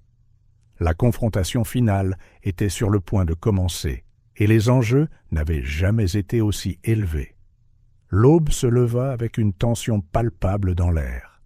Franck arriva tôt, à la suite de l'hôtel, transportant une mallette de matériel de surveillance. Jean-Luc était déjà debout, ses yeux reflétant un mélange de détermination et d'anxiété. « Bonjour », salua Franck, posant la mallette sur la table. « Prêt à commencer ?» Jean-Luc hocha la tête, manœuvrant son fauteuil roulant plus près. Plus que près. « Qu'avons-nous là ?» Franck ouvrit la mallette, révélant une collection d'appareils sophistiqués. Micro caché, caméra miniature, enregistreur haute définition. Le meilleur que l'argent puisse acheter. Pendant que Franck expliquait le fonctionnement de chaque appareil, Léa et Emma sortirent de la chambre, les yeux écarquillés de curiosité. « Waouh !» s'exclama Emma, s'émerveillant devant l'équipement. « On se croirait dans un film d'espionnage. » Léa, plus pragmatique, fronça les sourcils. « Comment allons-nous utiliser tout ça ?» Franck sourit, appréciant l'enthousiasme des filles. « Eh bien, le plan principal est toujours que le docteur Dubois porte un micro caché lorsqu'il rencontrera Isabelle. Mais nous avons besoin de plus que ça. Nous devons construire un dossier en béton. » Jean-Luc se pencha en avant, son esprit analytique s'activant. « D'accord. Donc, en plus de la conversation avec Isabelle, de quoi avons-nous besoin d'autre ?»« Des dossiers financiers, » répondit promptement Franck. « Des transferts suspects, des transactions non autorisées, tout ce qui montre qu'Isabelle a agi pour son gain personnel, pas pour celui de l'entreprise. » Léa se racla la gorge. « Je peux aider avec ça. » Tous les regards se tournèrent vers elle, surpris. Léa continua, un peu hésitante. « En vivant dans la rue, on apprend à observer, à remarquer les détails. Peut-être que je pourrais jeter un œil dans les bureaux d'Entreprise Moreau, voir si je trouve quelque chose d'utile. » Jean-Luc secoua immédiatement la tête. « Absolument pas. C'est trop dangereux. » Mais Franck semblait songeur. « En fait, ça pourrait marcher. Léa est petite, agile. Elle pourrait se glisser dans des endroits où nous ne pouvons pas sans éveiller les soupçons. »« Non, » insista Jean-Luc, « je ne mettrai pas les filles en danger. » Emma, qui était restée silencieuse jusqu'alors, prit la parole. « Monsieur Jean-Luc, nous voulons aider. C'est notre famille aussi, maintenant. Vous vous souvenez ?» Jean-Luc regarda les deux filles, son cœur se serrant. Il savait qu'elles étaient incapables, qu'elles avaient survécu seules. Mais l'idée de les risquer... Franck posa une main sur l'épaule de Jean-Luc. « Nous le ferons en toute sécurité. Léa ne sera pas seule. Je serai à proximité, gardant un œil sur elle. Et nous l'équiperons d'un de nos dispositifs de communication. » Après plusieurs minutes de débat animé, Jean-Luc céda finalement, bien qu'à contre-cœur. Le plan était établi. Pendant que le docteur Dubois rencontrait Isabelle, Léa, discrètement accompagnée par Franck, se glisserait dans les bureaux d'entreprise Moreau à la recherche de preuves physiques. Les heures suivantes furent consacrées à une préparation méticuleuse. Franck forma Léa à l'utilisation des gadgets de surveillance, tandis que Jean-Luc coachait les deux filles sur la disposition de l'entreprise et les endroits où chercher des documents importants. « Souvenez-vous, souligna Jean-Luc, vous cherchez tout ce qui sort de l'ordinaire. Des contrats non autorisés, des rapports financiers falsifiés, des emails suspects. » Léa hocha la tête sérieusement, absorbant chaque mot. Emma, bien que ne participant pas directement à la mission, était tout aussi alerte, déterminée à aider de toutes les manières possibles. Pendant ce temps, de l'autre côté de la ville, le docteur Dubois se préparait nerveusement pour sa rencontre. Le minuscule microphone caché dans le revers de sa veste semblait peser 1 tonne. Au siège d'entreprise Moreau, Isabelle faisait les 100 pas dans son bureau, son calme extérieur masquant à peine une agitation interne. Elle savait qu'elle était sur le point de consolider son contrôle sur l'entreprise, mais l'absence continue de Jean-Luc la rongeait. Le plan fut mis en marche à midi. Franck et Léa, se faisant passer pour un père et sa fille visitant l'entreprise, entrèrent chez Entreprise Moreau. Emma resta à l'hôtel avec Jean-Luc, surveillant les communications via un système sécurisé que Franck avait mis en place. Avec sa petite taille et son air innocent, Léa se glissa dans les couloirs sans se faire remarquer. Ses yeux vifs prenaient chaque détail. Ses doigts agiles capturaient discrètement des documents avec une caméra miniature cachée dans une broche. Franck, gardant une distance de sécurité, guidait Léa à travers une oreillette presque invisible. « Excellent travail, Léa. Maintenant, tourne à gauche au prochain couloir. Le bureau d'Isabelle devrait être la 3e porte à droite. » Léa suivit les instructions, son cœur battant la chamade, mais ses mains stables. Ses années dans la rue lui avaient appris à rester calme sous la pression. Pendant ce temps, dans le bureau d'Isabelle, le docteur Dubois arriva, son visage un masque de confiance forcé. « Ah, docteur !» salua Isabelle, son sourire n'atteignant jamais ses yeux. « Si heureux que vous ayez pu venir si rapidement. »« Bien sûr, Isabelle !» répondit Dubois, très conscient du microphone. « De quoi vouliez-vous parler ?» Isabelle se pencha, baissant la voix. « Nous devons discuter de Jean-Luc. Je crains que quelqu'un n'enquête sur sa disparition. » De retour à l'hôtel, Jean-Luc et Emma écoutaient attentivement la conversation transmise. Jean-Luc sentit une montée de fureur face à la fausse inquiétude d'Isabelle, mais se força à rester calme. Pendant ce temps, Léa réussit à entrer dans le bureau d'Isabelle, profitant d'un moment où la secrétaire s'était absentée. Avec des mains tremblantes mais déterminées, elle fouilla dans les tiroirs, photographiant tout ce qui semblait important. « Bon travail, Léa !» résonna la voix de Franck dans son oreillette. « Maintenant, sois prudente en sortant. Isabelle et Dubois reviennent. » Léa se figea un instant, puis remit rapidement tout en place et se cacha derrière un lourd rideau. Son cœur battait à tout rompre alors que la porte s'ouvrait et qu'Isabelle entrait, suivie du docteur Dubois. « Donc, c'est réglé, » disait Isabelle. « Maintenez l'histoire sur l'état mental de Jean-Luc. Nous ne pouvons pas nous permettre d'éveiller les soupçons maintenant. » Dubois hocha nerveusement la tête. « Et à propos de ce que nous lui avons fait, et si quelqu'un le découvre ?» Isabelle rit froidement. « Personne ne le découvrira, docteur. Jean-Luc est hors jeu, et bientôt, Entreprise Moreau sera entièrement à moi. » Léa osait à peine respirer dans sa cachette, consciente d'être témoin d'un aveu crucial. Elle priait pour que le microphone capte clairement chaque mot. Après ce qui sembla une éternité, Isabelle et le docteur Dubois quittèrent finalement le bureau. Léa attendit quelques minutes de plus avant de se glisser de derrière le rideau, ses jambes tremblant d'adrénaline. « Je l'ai », chuchota-t-elle dans le microphone. « Je pense que nous avons ce dont nous avions besoin. » Franck répondit immédiatement. « Excellent travail, Léa. Maintenant, sors de là. Rejoins-moi au point de rendez-vous désigné. » Alors que Léa sortait prudemment du bâtiment, Jean-Luc et Emma applaudissaient silencieusement dans l'hôtel. Les pièces du puzzle s'emboîtaient. Quelques heures plus tard, tous étaient réunis dans la suite de l'hôtel. Alors que Frank examinait les preuves recueillies, il murmura, examinant les documents que Léa avait photographiés et écoutant les enregistrements. « C'est incroyable. Nous avons plus qu'assez pour faire tomber Isabelle et tout exposer. » Jean-Luc regarda Léa et Emma, la fierté et la gratitude brillant dans ses yeux. « Vous deux, vous avez été incroyables. Je ne sais pas comment vous remercier. » Léa rayonna, paraissant pour une fois son âge réel. « Nous sommes une famille, vous vous souvenez? C'est ce que font les familles. » Emma hocha vigoureusement la tête. « Exactement. Personne ne s'en prend à notre famille. » Frank observa la scène avec un sourire. « Eh bien, famille, dit-il, attirant l'attention de tous. Je pense qu'il est temps de planifier la frappe finale. Isabelle ne saura pas ce qui l'a frappée. » Alors que le groupe commençait à esquisser son prochain mouvement, un sentiment d'espoir et de détermination remplissait l'air.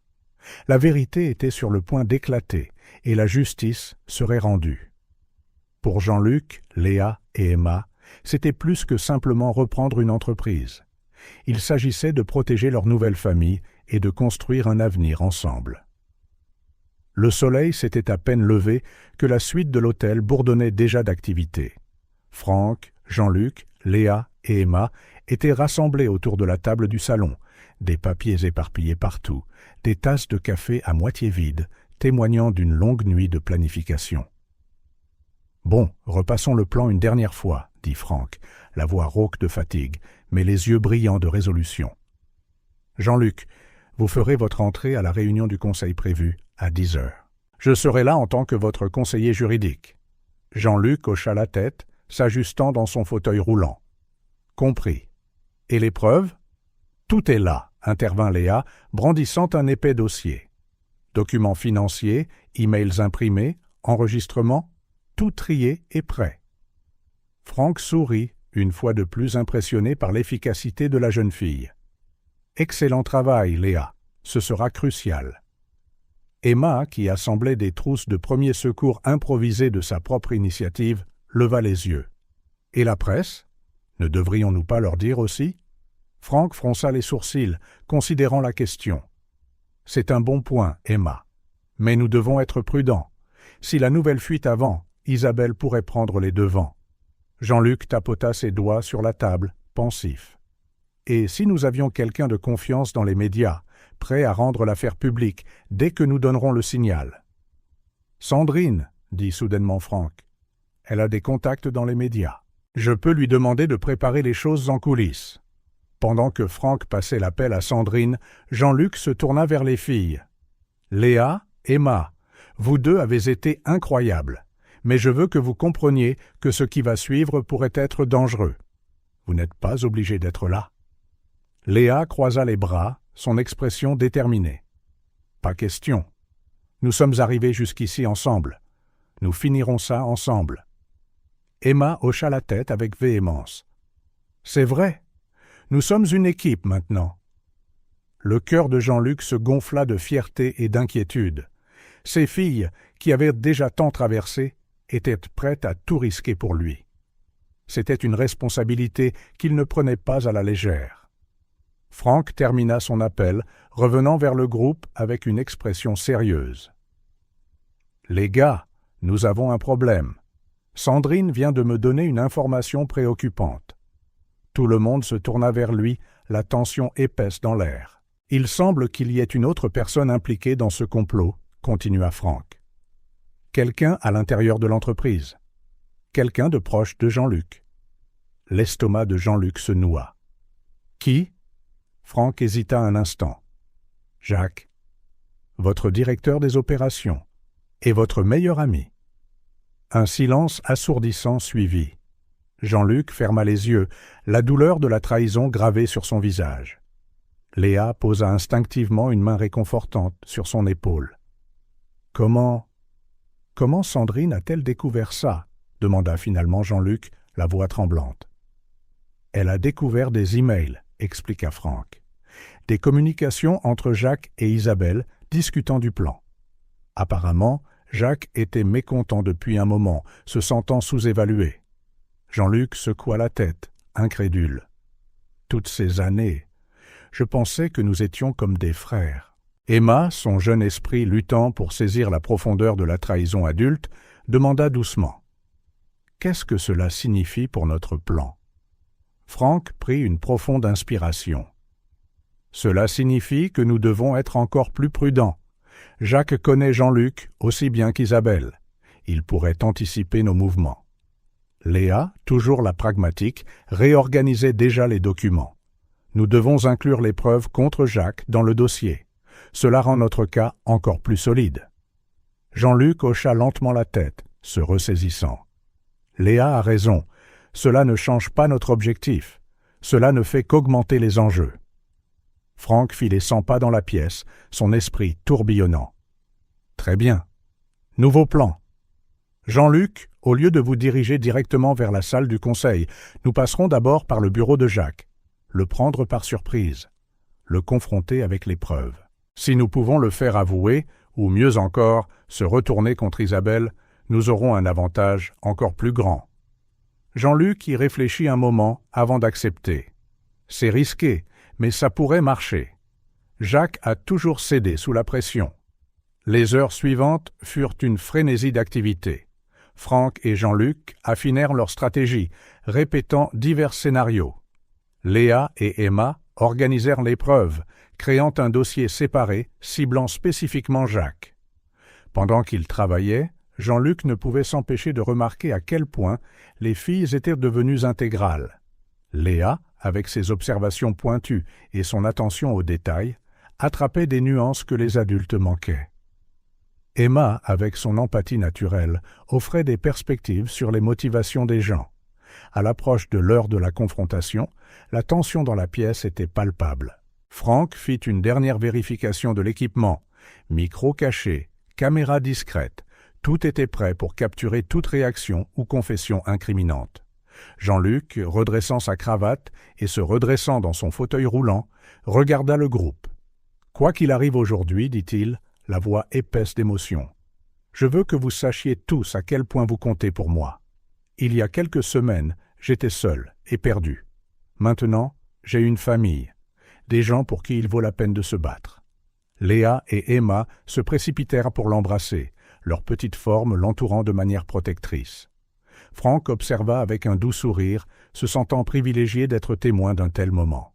« Il est temps, » annonça doucement Franck, vérifiant sa montre. Ils se séparèrent, échangeant des regards déterminés. Jean-Luc prit une profonde inspiration, se stabilisant. « Allons-y. » Alors qu'ils quittaient la suite de l'hôtel, chacun portait non seulement la preuve physique de leur enquête, mais aussi le poids des espoirs et des rêves des autres. Ils n'allaient pas simplement récupérer une entreprise. Ils se battaient pour un avenir, pour la justice et pour la famille qu'ils étaient devenus. Le soleil du matin baignait la ville d'une lumière dorée, alors que la voiture de Franck se dirigeait vers Entreprise Moreau. À l'intérieur du véhicule, le silence était lourd d'anticipation. Jean-Luc regardait par la fenêtre, observant la silhouette familière du bâtiment de son entreprise se rapprocher. C'était l'heure de la confrontation finale, l'heure de récupérer non seulement sa société, mais sa vie. Et avec sa nouvelle famille à ses côtés, Jean-Luc Moreau se sentit vraiment invincible pour la première fois depuis longtemps. L'ascenseur montait en silence vers l'étage exécutif d'Entreprise Moreau, transportant Jean-Luc, Franck, Léa et Emma vers la confrontation inévitable. Jean-Luc, dans son fauteuil roulant, sentait son cœur battre la chamade. Les filles, une de chaque côté, lui tenaient fermement les mains, offrant un soutien silencieux. Les portes s'ouvrirent sur l'étage de la direction, et le groupe fut accueilli par des regards choqués et des murmures frénétiques. La nouvelle de l'arrivée de Jean-Luc se répandit comme une traînée de poudre, et les employés se rassemblèrent dans le couloir, incrédules. Franck mena le chemin vers le bureau de Jacques.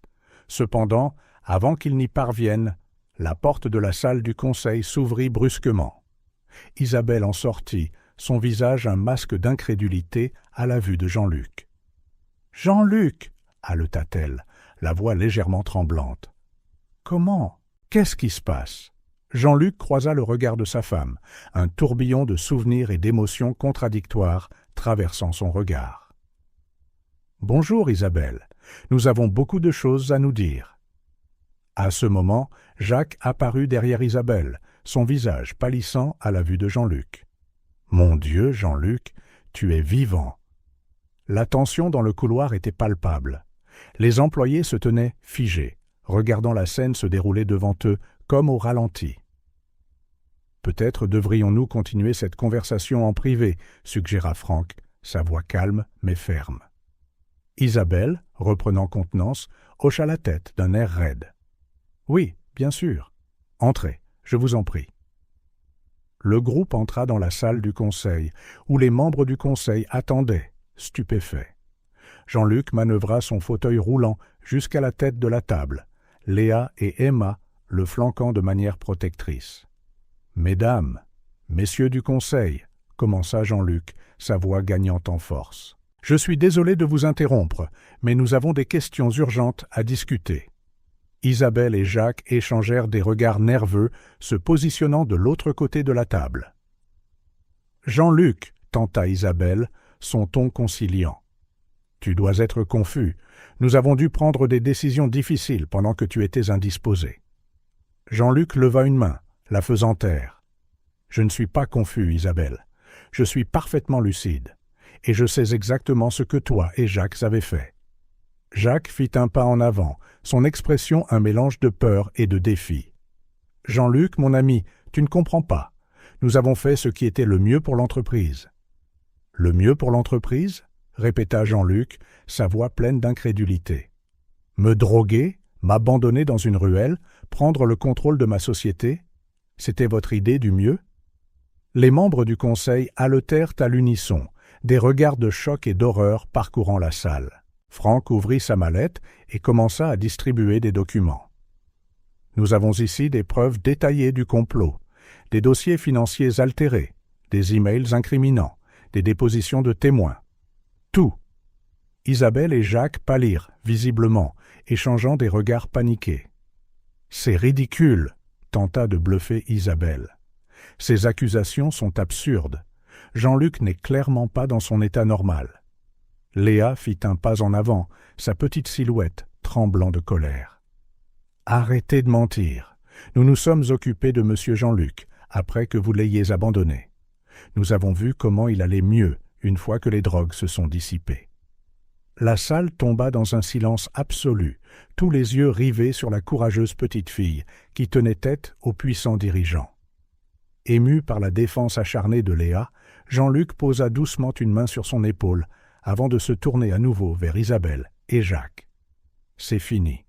La vérité est sortie. Avouez maintenant, et peut-être que nous pourrons régler cela sans impliquer les autorités. » Jacques, visiblement secoué, semblait sur le point de parler, mais Isabelle le coupa sèchement. « Ne dis rien, Jacques. » Il bluffe. C'est alors qu'Emma, qui avait observé attentivement, remarqua quelque chose.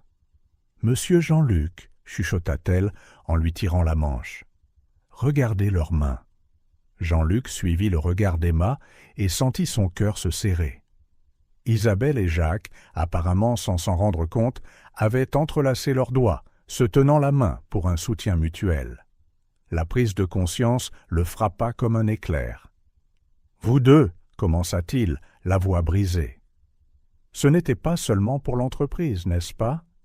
Vous êtes ensemble. » Le silence qui suivit fut assourdissant. Isabelle et Jacques se regardèrent, la culpabilité écrite sur leur visage.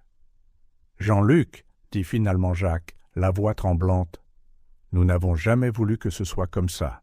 C'est juste arrivé. » Isabelle, sentant que la situation lui échappait, changea de tactique. « Oui, Jean-Luc, Jacques et moi sommes tombés amoureux, mais cela n'a rien à voir avec l'entreprise. Tout ce que nous avons fait, c'était pour Entreprise Moreau. » Jean-Luc sentit une vague de nausée en entendant Isabelle parler.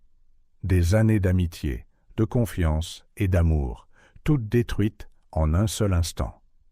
Franck, sentant que Jean-Luc était au bord de l'effondrement émotionnel, intervint. « Mesdames, messieurs du Conseil, comme vous pouvez le voir, nous avons une situation grave. Je recommande que nous suspendions immédiatement Isabelle Moreau et Jacques de leurs fonctions, en attendant une enquête complète. Les membres du conseil, encore sous le choc des révélations, commencèrent à hocher la tête en signe d'accord. Isabelle, voyant son empire s'effondrer autour d'elle, fit une dernière tentative désespérée. « Vous ne pouvez pas faire ça. Je suis la PDG maintenant. J'ai sauvé cette entreprise. » Jean-Luc, reprenant son sang-froid, regarda Isabelle droit dans les yeux. « Non, Isabelle, tu n'as rien sauvé. Tu as trahi tout ce que nous avons construit ensemble, pour le pouvoir, pour l'avidité et pour la luxure. » À ce moment, les portes de la salle du conseil s'ouvrirent et 2 policiers entrèrent, menés par Sandrine. « Isabelle Moreau et Jacques, » annonça un officier, « vous êtes en état d'arrestation pour fraude, complot et tentative d'homicide. » Alors qu'Isabelle et Jacques s'étaient escortés, Jean-Luc ressentit un mélange de soulagement et de profonde tristesse. Le cauchemar était terminé, mais à un coup émotionnel immense. Léa et Emma se rapprochèrent, étreignant Jean-Luc en silence.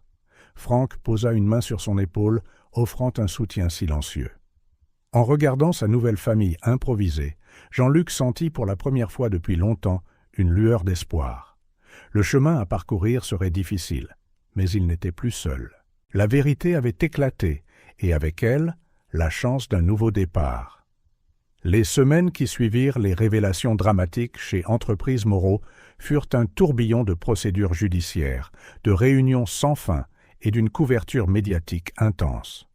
Jean-Luc Moreau, autrefois jugé mentalement inapte, était désormais au centre de l'une des plus grandes histoires d'entreprise de l'année. La salle d'audience du palais de justice était comble le jour du procès d'Isabelle, de Jacques et du docteur Dubois. Jean-Luc était assis au premier rang, avec Léa et Emma à ses côtés, leurs petites mains serrant les siennes, en guise de soutien silencieux.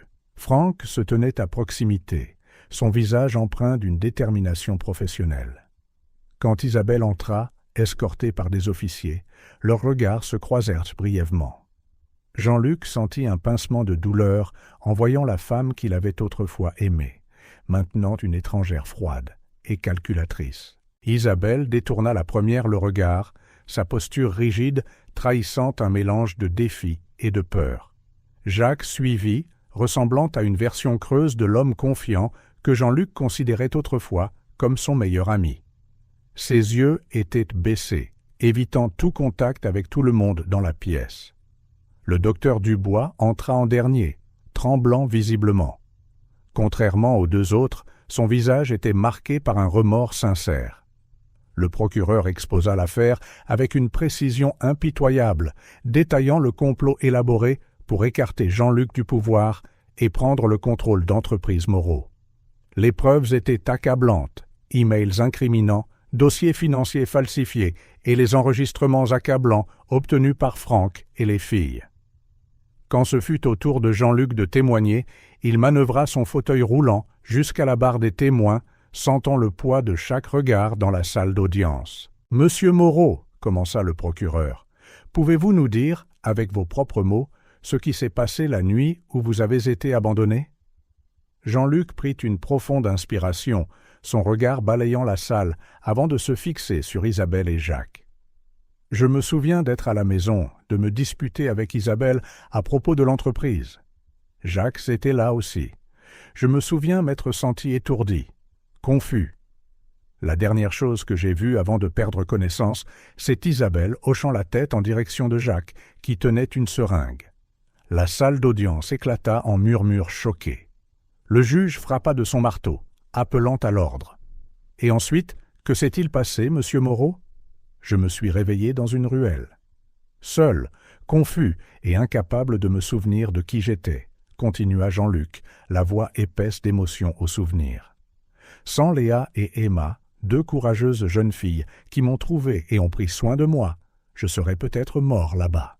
En entendant leurs noms, Léa et Emma se redressèrent un peu, la fierté brillant dans leurs yeux.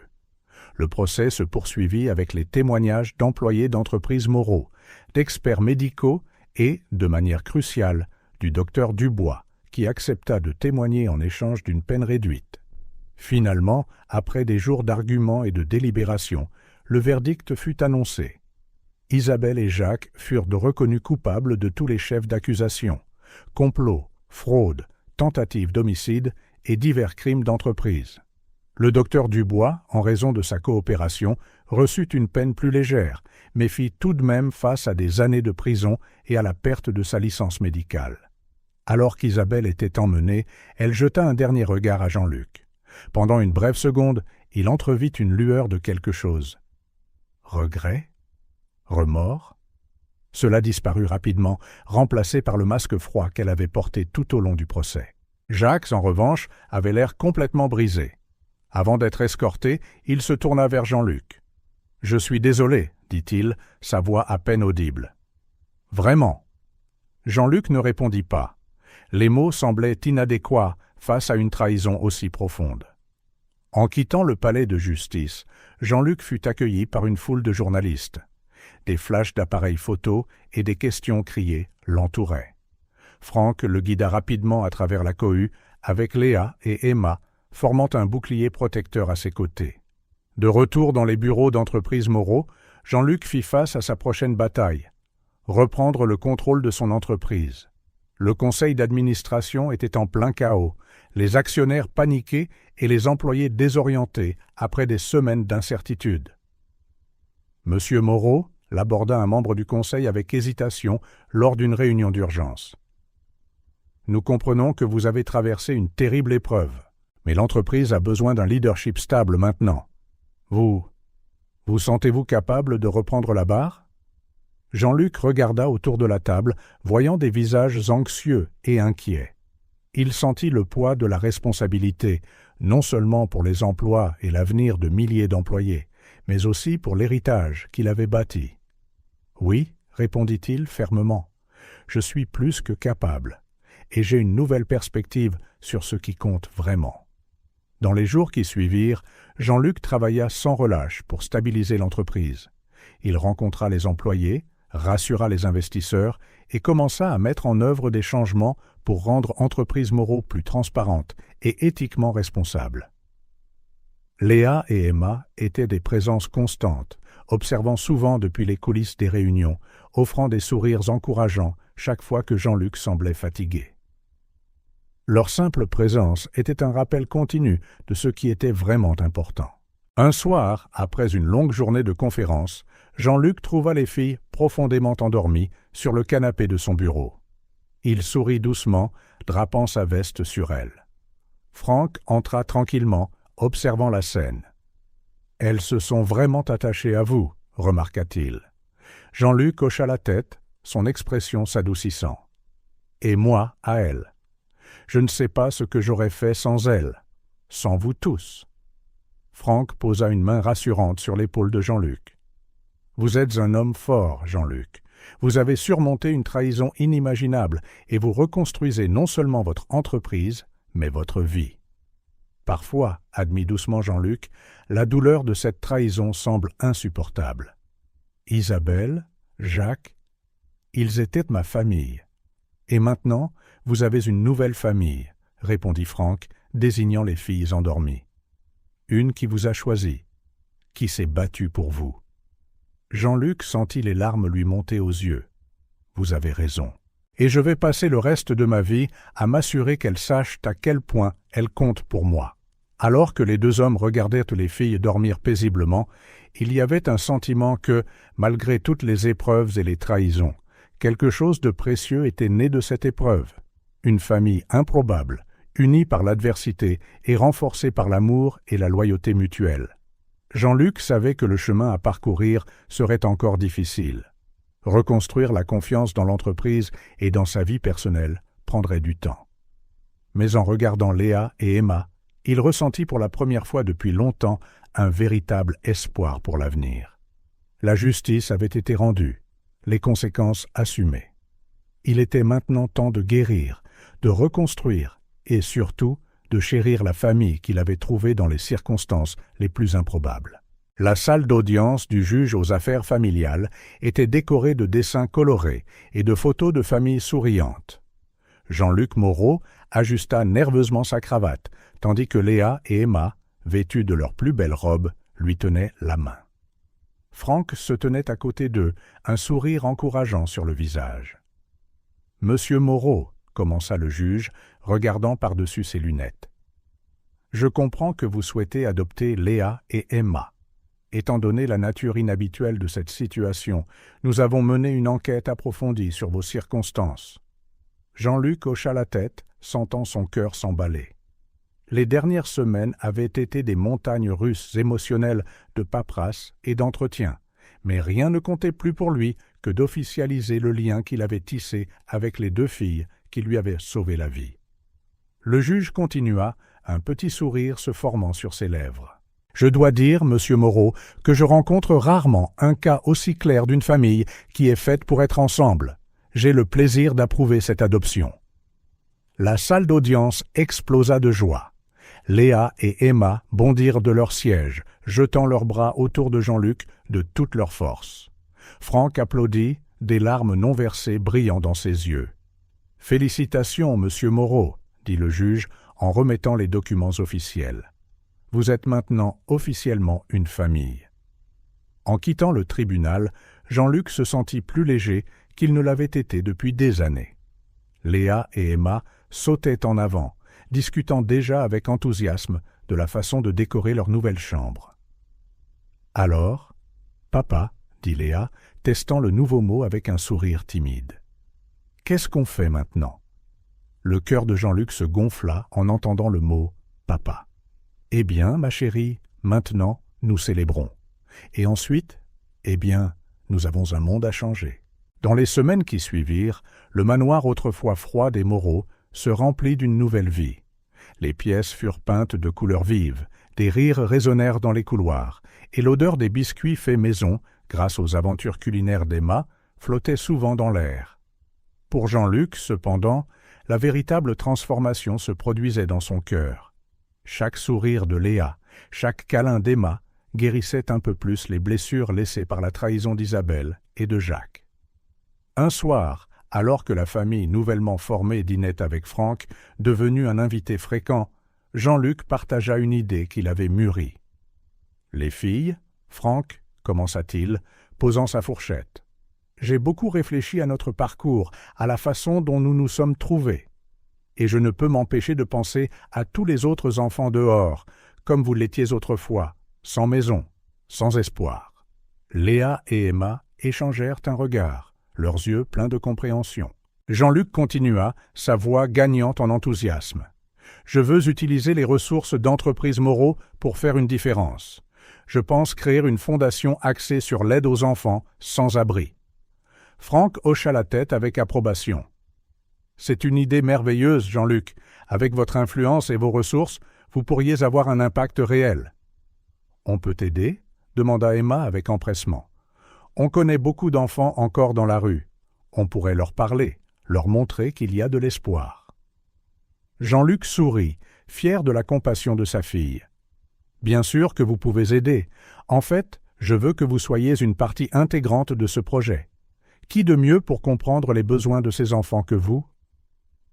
Au cours des mois suivants, la Fondation Nouveau Départ prit forme. Jean-Luc mit à profit ses relations pour obtenir le soutien d'autres entreprises et de personnalités publiques. Léa et Emma, avec leur expérience de première main, furent essentielles dans la création de programmes qui répondaient véritablement aux besoins des enfants sans abri. La Fondation ne fournissait pas seulement un abri et de la nourriture, mais aussi une éducation, une formation professionnelle et un soutien psychologique. Jean-Luc insista pour que chaque enfant soit traité avec dignité et respect, leur donnant une réelle chance d'un avenir meilleur. Pendant ce temps, Jean-Luc mit en œuvre des changements significatifs chez Entreprise Moreau. L'entreprise, autrefois axée uniquement sur les profits et l'innovation technologique, adopta désormais une nouvelle philosophie de responsabilité sociale et de pratiques commerciales éthiques. Lors d'une réunion du conseil, Jean-Luc présenta sa vision. « Mesdames, messieurs, Entreprise Moreau a l'opportunité et l'obligation d'être plus qu'une simple entreprise rentable. Nous pouvons être une force pour le bien. » Il exposa des plans pour des programmes de durabilité, des initiatives de diversité et d'inclusion, et un engagement à utiliser la technologie pour résoudre des problèmes sociaux urgents. Certains membres du conseil étaient sceptiques. « Monsieur Moreau, dit l'un d'eux, je comprends votre enthousiasme philanthropique, mais notre principale responsabilité est envers nos actionnaires. » Jean-Luc sourit, ayant anticipé l'objection. « Je suis d'accord, nous avons une responsabilité envers nos actionnaires. Mais je soutiens qu'à long terme, une entreprise éthique et socialement responsable non seulement fait le bien, mais prospère également sur le marché. Les consommateurs d'aujourd'hui exigent plus des entreprises qu'ils soutiennent. » Progressivement, la vision de Jean-Luc commença à prendre racine. Entreprise Moreau lança des produits innovants axés sur la durabilité et l'accessibilité. L'entreprise devint un leader en matière de pratiques de travail éthiques et de programmes de bien-être des employés robustes. Un jour, alors que Jean-Luc se promenait dans le centre communautaire nouvellement ouvert de la Fondation Nouveau Départ, il se retrouva à réfléchir à l'incroyable voyage qui l'avait mené là. Léa et Emma étaient juste devant, montrant les installations à un groupe d'enfants nouvellement arrivés de la rue. Franck s'approcha, observant la scène aux côtés de Jean-Luc. « Vous avez construit quelque chose d'incroyable ici, Jean-Luc. Quelque chose qui va bien au-delà de vous-même. » Jean-Luc hocha la tête, ressentant un profond sentiment d'accomplissement. « Tu sais, Franck, quand je repense à tout ce qui s'est passé, la trahison, l'abandon, il est facile de ressentir de l'amertume. Mais ensuite, je regarde Léa et Emma. Je vois le travail que nous accomplissons ici, et je réalise que parfois, les pires situations mènent aux meilleures opportunités. » Juste à ce moment, Léa appela Jean-Luc. « Papa, viens rencontrer nos nouveaux amis. » Jean-Luc sourit, se dirigeant vers ses filles. En s'approchant du groupe d'enfants, il reconnut quelque chose dans leurs yeux. L'espoir. Le même espoir que Léa et Emma lui avaient donné dans ses moments les plus sombres. « Bonjour tout le monde, » dit-il chaleureusement. « Bienvenue à votre nouveau départ. » Alors que les enfants se rassemblaient autour de lui, certains timides, d'autres curieux, Jean-Luc sentit une vague de gratitude. Il avait tant perdu et pourtant gagné infiniment plus. Une famille, un but et la chance de faire une réelle différence dans le monde. L'avenir, autrefois si incertain, brillait maintenant de possibilités. Et Jean-Luc Moreau, aux côtés de ses filles et de leurs nouveaux amis, était prêt à l'embrasser à bras ouverts.